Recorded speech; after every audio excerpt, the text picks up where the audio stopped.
વિસાવદર વિધાનસભા બેઠક પરથી પેટા ચૂંટણી ના યોજાતા આમ આદમી પાર્ટી બની આક્રમક। નમસ્કાર, હું છું હિમાની, આપ જોઈ રહ્યા છો new Gujarati news.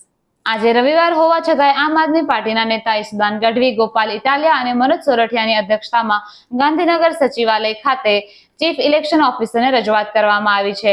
Election commission દ્વારા લોકસભા અને વિધાનસભાની ચૂંટણીની જાહેરાત કરવામાં આવી છે, પરંતુ વિસાવદર બેઠક પરથી પેટા ચૂંટણીની જાહેરાત કરવામાં આવી નથી, જેના કારણે આજે આમ આદમી પાર્ટીના ગુજરાત પ્રદેશ પ્રમુખ Isudan Gadhvi, national joint secretary અને મહારાષ્ટ્ર પ્રદેશ પ્રભારી ગોપાલ ઇટાલિયા, ગુજરાત સંગઠન મહામંત્રી મનોજભાઈ સોરઠિયા, ગુજરાત પ્રદેશ મહામંત્રી સાગરભાઈ રબારી, કાર્યકારી પ્રમુખ કૈલાશદાનભાઈ ગઢવી, કાર્યકારી પ્રમુખ જુએલબેન બસરા, પ્રદેશ ફ્રન્ટ પ્રમુખ પ્રવીણભાઈ રામ, લીગલ સેલના પ્રદેશ પ્રમુખ પ્રવણભાઈ ઠક્કર અને હાઈકોર્ટના વકીલ પુનિતભાઈ જુનેજા દ્વારા ઇલેક્શન કમિશન ઓફિસમાં ચીફ ઇલેક્શન ઓફિસરને રજૂઆત કરવામાં આવી અને આવેદનપત્ર આપવામાં આવ્યું। આવેદનપત્ર આપ્યા બાદ આમ આદમી પાર્ટીના નેશનલ જોઈન્ટ સેક્રેટરી ગોપાલભાઈ ઇટાલિયાએ એક વિડીયોના માધ્યમથી પોતાની વાત રજૂ કરતા શું જણાવ્યું હતું, આવો જાણીએ।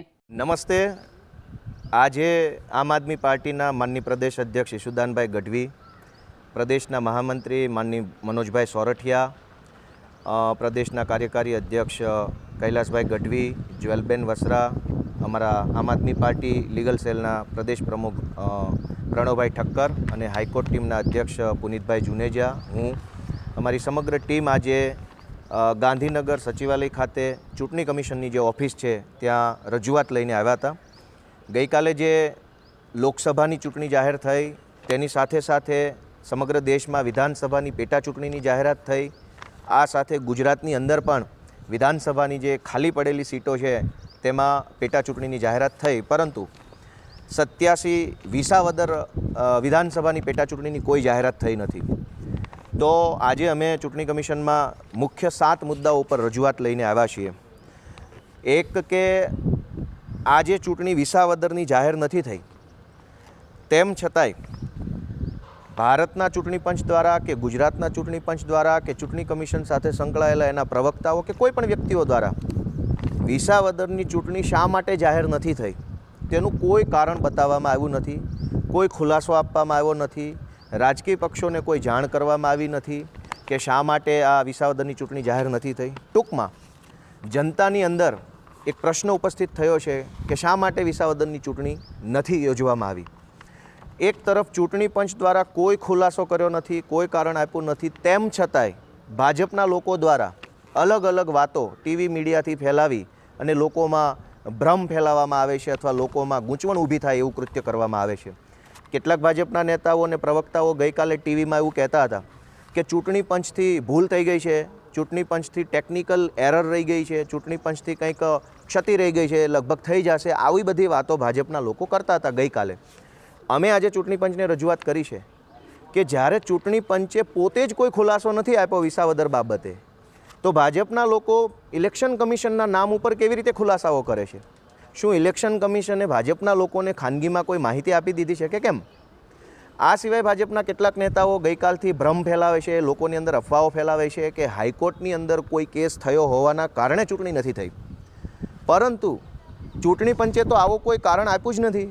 ભારતના ચૂંટણી કમિશનરે કાલે 1.5 કલાક જેવી પ્રેસ કોન્ફરન્સ કરી, ગુજરાતના ચૂંટણી કમિશનર મેડમે પણ કાલે પ્રેસ સંબોધન કર્યું, એમણે કોઈ એવું હાઈકોર્ટનું કારણ નથી આપ્યું, તો ભાજપના નેતાઓ શા માટે આવા જૂઠા કારણો આપી અને લોકોને ભ્રમમાં નાખે છે? તો અમે એના વિશે પણ ચૂંટણી પંચમાં રજૂઆત કરી છે કે જ્યારે ચૂંટણી કમિશનરે પોતે જ કોઈ ખુલાસો નથી કર્યો તો ભાજપના નેતાઓ આ ગુપ્ત માહિતી ક્યાંથી લઈ આવે છે?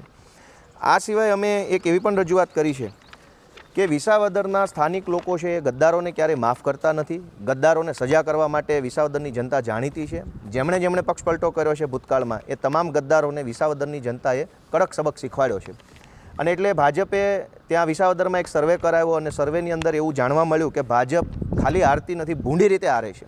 એવું ભાજપના સર્વેમાં જ્યારે આવ્યું ત્યારે ભાજપે ચૂંટણી પંચ ઉપર દબાણ લાવી, ચૂંટણી પંચને મેનિપ્યુલેટ કરી, કોઈ પણ રીતે યેનકેન યુક્તિ પ્રયુક્તિ કરી વિસાવદરની સીટમાં ચૂંટણી ન થાય એવું ષડયંત્ર ગોઠવ્યું છે। આવી વાત લોકમુખે ચર્ચાઈ રહી છે, જનતાની અંદર આવો એક શંકા ફેલાઈ છે, એક ચિંતા પણ ફેલાઈ ગઈ છે। જનતા વિચારે છે કે ખરેખર આ વસ્તુ સાચી હશે કે ખોટી। તો ચૂંટણી પંચને અમે રજૂઆત કરી છે કે ભાજપે દબાણ કર્યું છે કે નહીં વિસાવદર સીટ બાબતે, એ અંગે જનતામાં જે ચર્ચા થઈ રહી છે એ ચર્ચાનો ખુલાસો કરે, ખંડન કરે અથવા તો એનો ખુલાસો આપે, જેથી કરીને જનતામાં ચૂંટણી સમયે ભ્રમ ન ફેલાય. આ સિવાય ચૂંટણી પંચની નિષ્પક્ષતાને લઈને પણ જનતાની અંદર ખૂબ ડર ફેલાયો છે કે આખા દેશમાં ચૂંટણી છે અને વિસાવદરમાં ચૂંટણી કેમ નથી.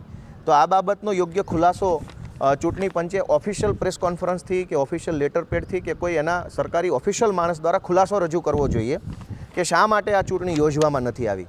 ભાજપના માણસો જે કાંઈ પણ દાવાઓ કે દલીલો મીડિયામાં બેસીને કરે છે એ સાચા છે કે ખોટા છે એનો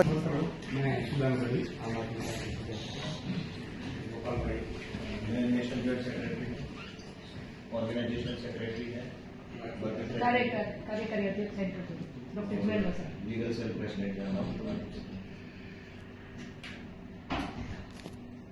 तो मैडम हमारी रजूआत है आम आदमी पार्टी तरफથી કે ગઈકાલે જે ચૂંટણી જાહેર થઈ, આમ આદમી પાર્ટીએ ચૂંટણીને સહજ સ્વીકારે છે, ચૂંટણી પંચનો આભાર માને છે અને લોકોને આહવાન કરે છે કે ચૂંટણી પર્વમાં લોકો જોડાય.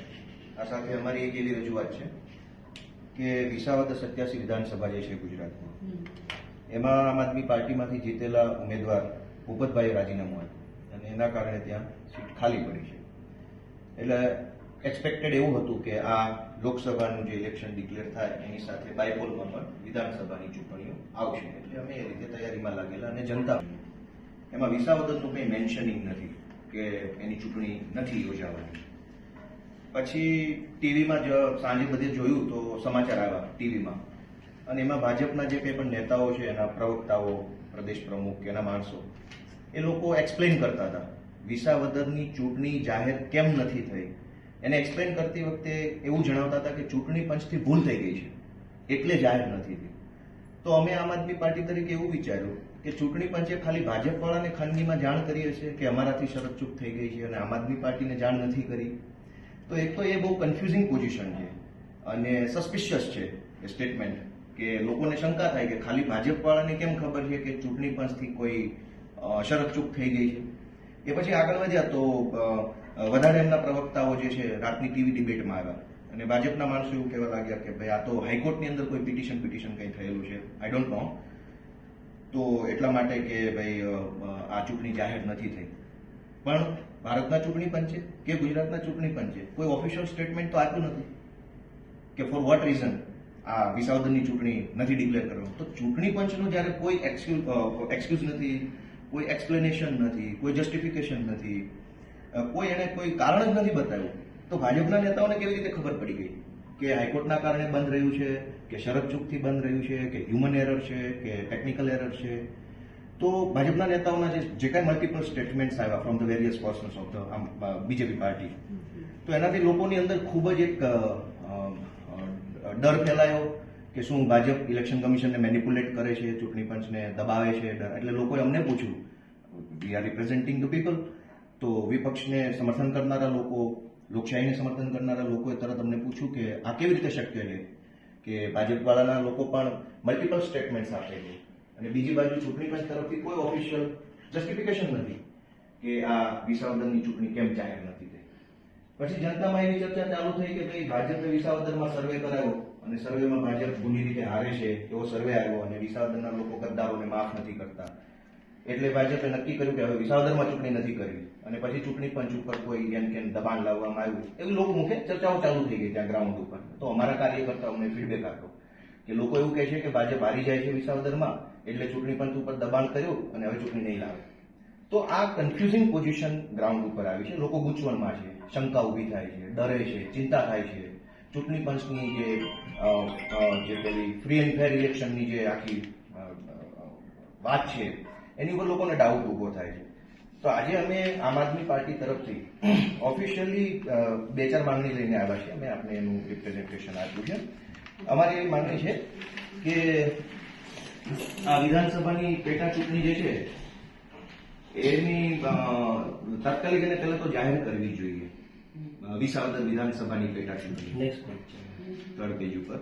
અને ધારો કે વિસાવદરની વિધાનસભાની ચૂંટણી જાહેર ન કરવા માટે ચૂંટણી પંચ પાસે કોઈ ટેકનિકલ, કોઈ લીગલ, કોઈ એડમિનિસ્ટ્રેટિવ કારણ હોય, રિલાયેબલ, સેટિસ્ફેક્ટરી કારણ હોય, તો ચૂંટણી પંચે ઓફિશિયલી ડિક્લેર કરી અને જનતાને ખુલાસો આપવો જોઈએ કે ભાઈ શું કારણ છે કે વિસાવદરની ચૂંટણી જાહેર નથી થઈ, અને ભાજપના લોકો જે કંઈ કારણો જાહેર કરીને લોકોને એક ભ્રમમાં નાખે છે, લોકો ગૂંચવણમાં આવે છે, મેનિપ્યુલેશન થાય છે, ચૂંટણી પંચની કાર્ય પદ્ધતિ ઉપર લોકોને શંકા થાય છે કે ભાજપવાળા તો એમ કહે છે કે ભાઈ ચૂંટણી હારે છે એટલે ચૂંટણી નહીં આવે. ચૂંટણી પંચનો તો કોઈ ઓફિશિયલ જવાબ જ નથી આવ્યો હજુ સુધી, કોઈ પ્રેસ નોટ નથી, કોઈ ઓફિશિયલ લેટર હેડ નથી, કોઈ ઓફિશિયલ માણસ દ્વારા કોઈ સ્ટેટમેન્ટ નથી. તો અમે એવું ઈચ્છીએ છીએ કે જો કોઈ જેન્યુન કારણ હોય તો ચૂંટણી પંચ એને ડિક્લેર કરે, લોકો સુધી પહોંચાડે, અને એ જે કારણ છે એ કારણ એક્ઝિસ્ટ ક્યાંથી કરે છે એના માટે ચૂંટણી પંચે શું કોશિશ કરી. ધારો કે કોઈ લીગલ કારણ એક્ઝિસ્ટ કરે છે તો ચૂંટણી પંચે એ જે લીગલ કારણ જે છે એને પૂરું કરવા માટે અને લીગલ પ્રોબ્લેમ ખતમ કરી અને ચૂંટણી યોજાય ટાઈમે એના માટે શું કોશિશ કરી. અત્યાર સુધીનો ટેન્ડર મળ્યો, કેમ કે 3-4 મહિના તો થઈ ગયા છે, તો ચૂંટણી પંચને પૂરતો સમય મળ્યો છે કે ક્લેરિટી લાવે, કોઈ ટેકનિકલ, એડમિનિસ્ટ્રેટિવ કે કોઈ પણ ઇસ્યુઝ હોય તો એને રિઝોલ્વ કરે અને સીટને ક્લિયર કરી અને આ જનરલ ઇલેક્શનની સાથેના જે બાય ઇલેક્શન છે એની અંદર એને સમાવેશ કરી દે. તો election commission got sufficient time to resolve all the issues related to Visavadar વિધાનસભા. તો વી ડિમાન્ડ કે વિધાનસભાની પેટા ચૂંટણી વિસાવદર 87 જે જલ્દીથી જાહેર કરવામાં આવે, યા તો એનો ઓફિશિયલ ખુલાસો કરવામાં આવે, અને ભાજપના લોકોએ જે દાવાઓ ગઈકાલે કર્યા છે એનો ચૂંટણી પંચ એક્સપ્લેન કરે કે શું એ ભાજપના સ્ટેટમેન્ટને રિલેટ કરે છે કે ભાજપ પાસે કોઈ ગુપ્ત માહિતી પહોંચી છે, નથી પહોંચી તો એના ઉપર કોઈ એક્શન લેવી જોઈએ કે આવા સ્ટેટમેન્ટ કેના આધારે કર્યા કે ચૂંટણી પંચથી શરતચૂક થઈ ગઈ એવું હું કેવી રીતે બોલી શકીશ ઓન વોટ ઓથોરિટી, હું તમારા બિહાફ ઉપર કેવી રીતે બોલીશ એઝ અ પોલિટિકલ પર્સન. તો એમણે જે કાલે ક્લેમિંગ્સ કર્યા છે એનો ચૂંટણી પંચ એક્સપ્લેન કરે. વી આર એડિશનલ પાર્ટી, તો જનતાને અમારે જવાબ આપવાનો છે, જનતા અમને પૂછે છે ડાયરેક્ટલી.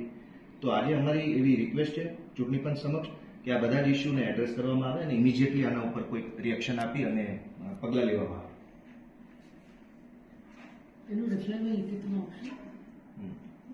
કેટલા દિવસ મેડમ અમને જણાવશે? Okay, thank you so much. આમાં શું છે, યુઝ્યુઅલી કોઈ સીટ વેકેટ થાય તો અમે ઇન્ફોર્મેશન મોકલતા હોય ઇલેક્શન કમિશન ઇમિડિયેટલી. એ છે સીટનું અમે મોકલી. આવી જ લેટેસ્ટ અને અપડેટેડ ન્યૂઝ માટે જોડાયેલા રહો ન્યૂ ગુજરાતી ન્યૂઝ પર.